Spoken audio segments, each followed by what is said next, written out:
Hello, my dear friends. How are you doing? Welcome to lesson number 2 of Essential Words. So, are you ready to start learning 12 essential words? Let's get started.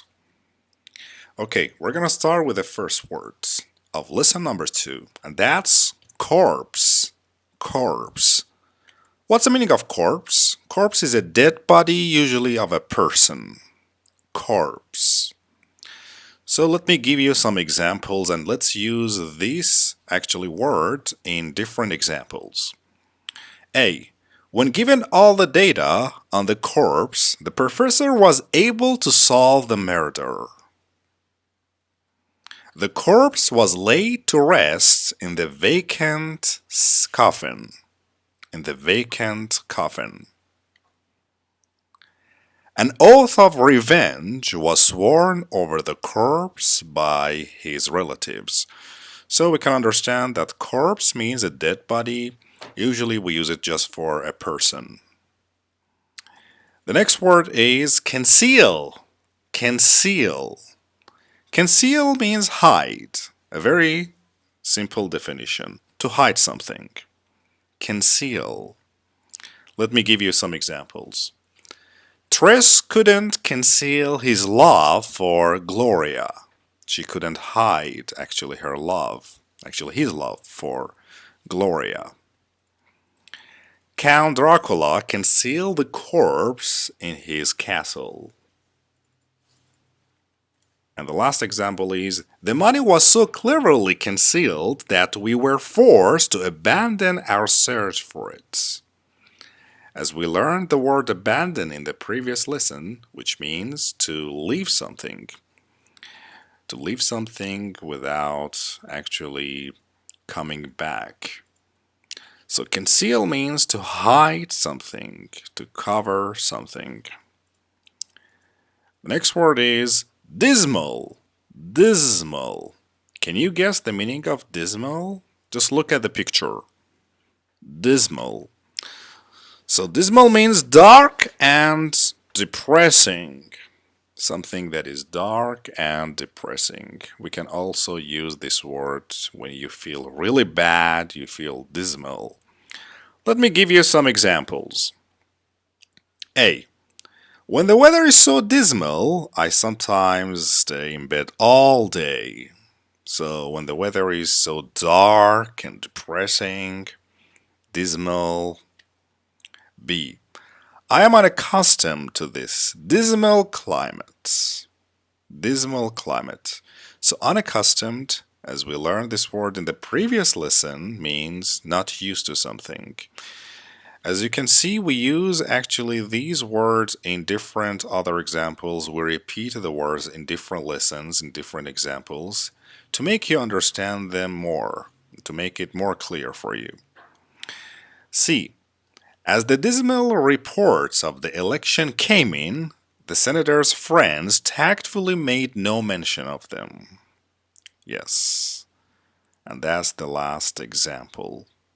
Dismal, dark, and depressing. The next word is frigid. Frigid. Frigid means very, very cold. When the weather is very cold, we say that it's frigid.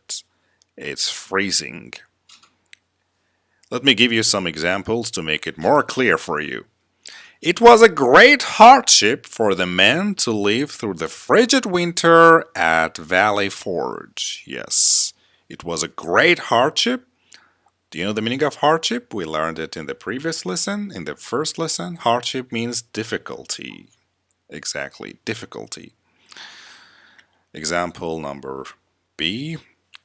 The jealous bachelor was treated in a frigid manner by his girlfriend. Yes, jealous and bachelor. We learned these words in the previous lesson.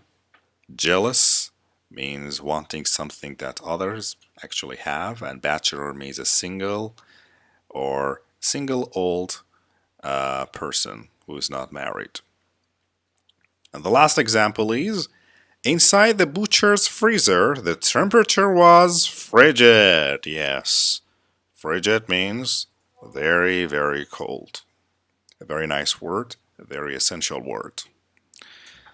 The next word is inhabit. Inhabit. So, what is the meaning of inhabit? Yes, inhabit means to live in. To live in. Inhabit. Let me give you some examples to clarify this word. A.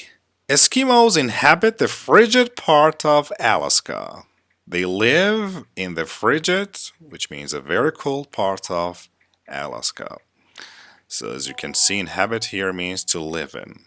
Inhabit. And it has no preposition. Don't say inhabit in the frigid part of Alaska. That's completely wrong. That's some actually English learners make. B. Because Sydney qualified, he was allowed to inhabit the vacant apartment. Yes. Vacant means empty, empty. And qualified, we learned this word in the previous lesson, lesson number 1. Qualified means to become fit. Yes, to become fit. And the last example is, many crimes are committed each year against those who inhabit the slum area of our city. Yes. Inhabit the slum areas, the poor areas of our cities. Yes.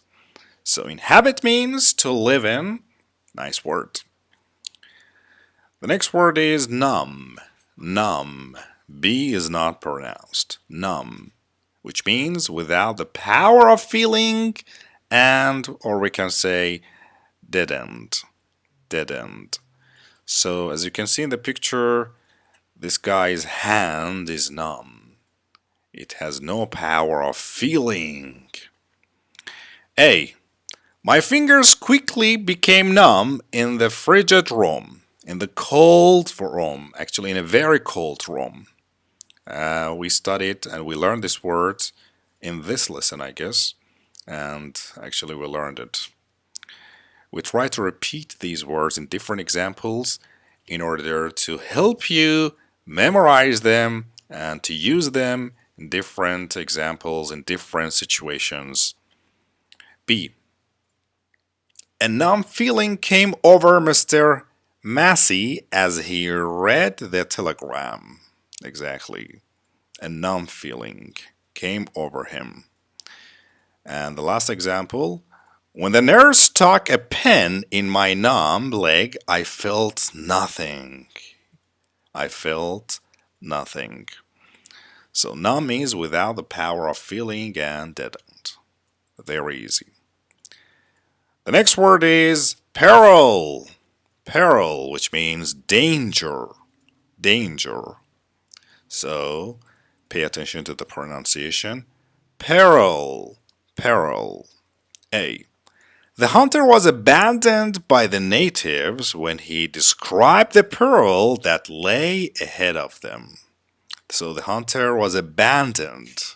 Yes, people just actually left him alone. So abandon means to leave without the decision to come back. Next example. There is a great peril in trying to climb the mountain. There is a great danger.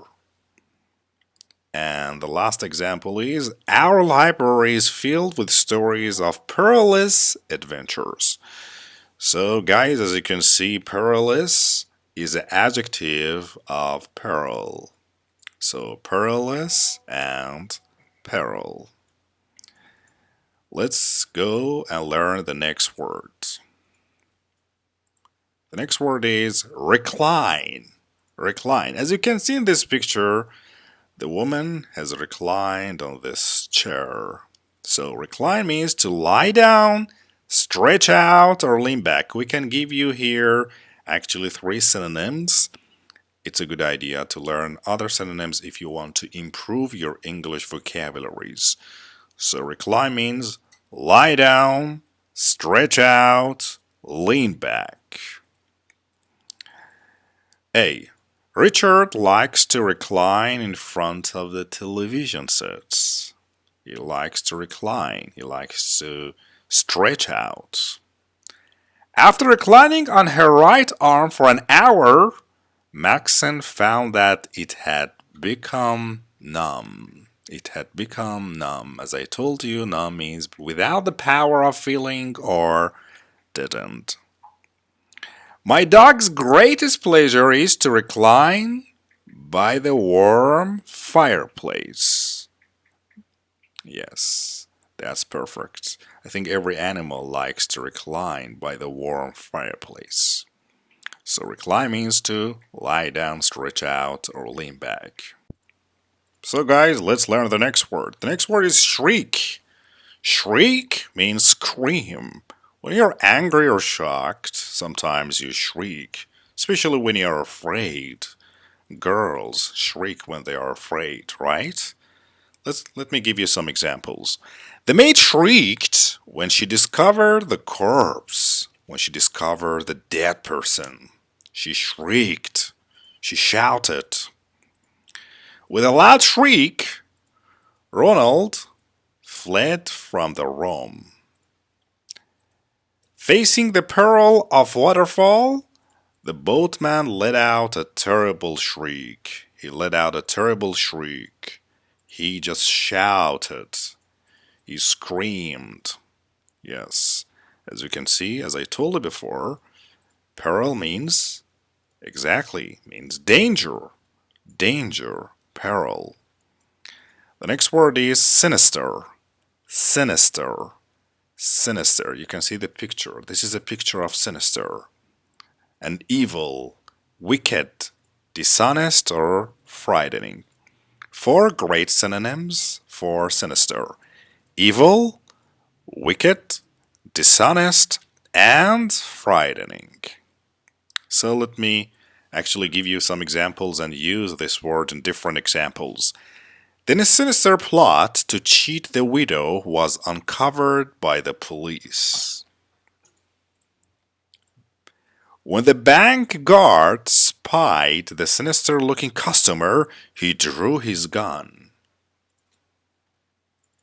I was frightened by the sinister shadow at the bottom of the stairs. I was scared. So, sinister means evil, dishonest. The next word is tempt. Tempt. So tempt here is a verb, right? Means try to get someone to do something for you, and test or to invite a person. Tempt. So let me give you some examples. A banana split can tempt me to break my diet. Yes. The sight of beautiful Lois tempted the bachelor to change his mind about marriage. Yes, the bachelor, which means a single, unmarried person. We learned this word in the first lesson. C. Your offer of job tempts me greatly. Your offer of a job tempts me greatly. So tempt means try to get someone to do something, test or invite. We can actually use this word in different situations, different examples. And the last word of this lesson, number 2, is wager. Wager. As you can see in this picture, the guy is wagering. He's making a wager. So wager means to bet on something. I lost a small wager on the Super Bowl. B. After winning the wager, Tex treated everyone to free drinks. He invited everyone to free drinks. And the last example says, it is legal to make a wager in the state of Nevada. Yes. So we usually use wager with make. Make a wager, which means to bet. Bet. Okay? Guys, these are 12 essential words. It's time to actually use all of these words in one great story, one interesting story. And after that, I suggest you to actually answer the questions and do the quizzes in order to make sure you understand all of them. Okay, thank you. Goodbye for now. See you in the third lesson.